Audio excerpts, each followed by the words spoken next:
2,500 years ago, in 516 BC, an old man with white hair rode a green ox slowly toward the gates of Hangu Pass. The guards stopped him. "You cannot pass," they said, "unless you leave behind your wisdom." So the old man sat down and wrote just 5,000 words. Those 5,000 words would go on to influence the world for over 2 millennia. No one knows where he came from. No one knows where he went. But the book he left behind would later be called the king of all classics. His name was Laozi, and the book he wrote, the Tao Te Ching. But here's the real question. Why? Why would a short ancient book become the secret favorite of Einstein, Steve Jobs, and even NBA players? Why are Silicon Valley elites, psychologists, and military strategists quietly studying its pages today? Let me know if you'd like an extended version, more dramatic voiceover rhythm, or even an AI voice sample. It's the most translated book in the world after the Bible. Even under Taliban rule, underground bookstores in Afghanistan secretly passed it from hand to hand. Its readers span opposing extremes, from Zen monks to Silicon Valley CEOs, all quoting the same line as their personal motto. Its paradoxical insights are now being confirmed by science. When quantum physicists discovered that the act of observation affects a particle's state, Laozi had already written in Chapter 1 of the Tao Te Ching, "The named is the mother of all things. Modern life's 3 dead ends, and 3 moments of Wu Wei that changed history." Pain point 1, the harder you try, the more you fail. In 1985, Steve Jobs was kicked out of the very company he founded, Apple. Most people would have fought back with anger, but Jobs chose Wu Wei, the wisdom of non-forcing. He simply walked away. Instead of chasing revenge, he focused on what he loved and founded a new company, Next. 10 years later, Apple was on the brink of collapse. They begged him to return. He did, bringing with him the iPod and iPhone. The rest is history. Apple became the #1 company in the world. As Laozi wrote, "Put yourself behind and you will be ahead.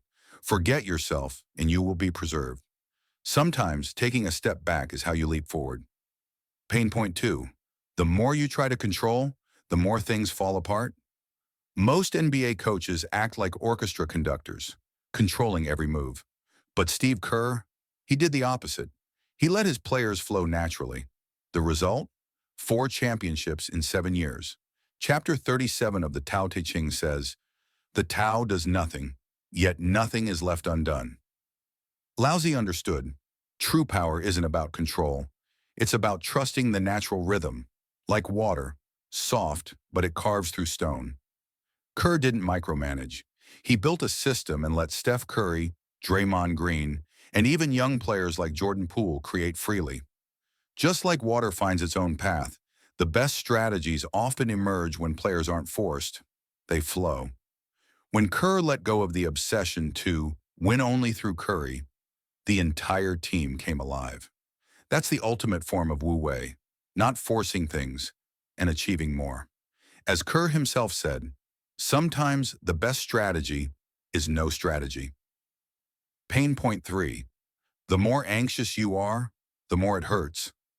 After losing her job and going through a divorce, J.K. Rowling was living in a tiny apartment with her child. Like many aspiring writers, she sent out her manuscript everywhere, desperately trying to get published. She was rejected by 12 publishers. Eventually, she let go of trying to force the outcome and simply kept writing, waiting for the right time. Then came Bloomsbury Publishing, and the rest is magic. Harry Potter became one of the best-selling book series in history. When she stopped chasing, things naturally came together. As Laozi said in Chapter 25, "Man follows the earth follows the sky follows the Tao follows nature." True strength isn't about forcing your way through.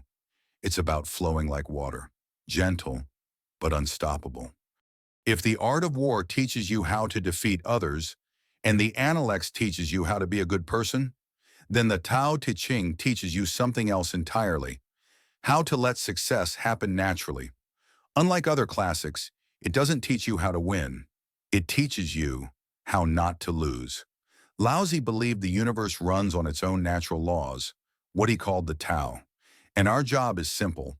Don't fight it. Flow with it. Great tasks begin with small steps. Difficult things begin with what is easy. Tao Te Ching, chapter 63. The greatest achievements often begin with quiet persistence, done in harmony with nature. So what is your moment of Wu Wei? Is it trying to force control or learning to let things unfold? If you're fighting hard for a promotion and getting nowhere, maybe it's time to focus on your growth and let the opportunity come to you.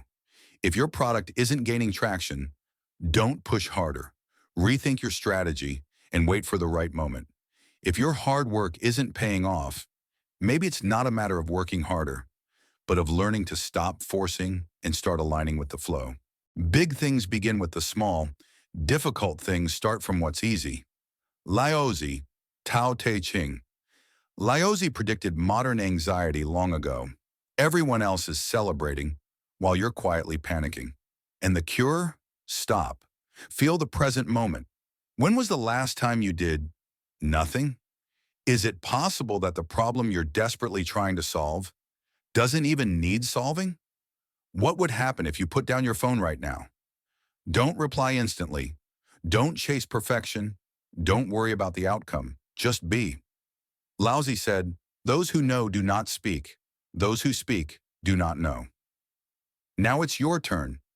The final mystery. Where did Laozi go? After writing the Tao Te Ching, Laozi passed through Hangu Pass and was never seen again. But beyond the pass lies only the western deserts.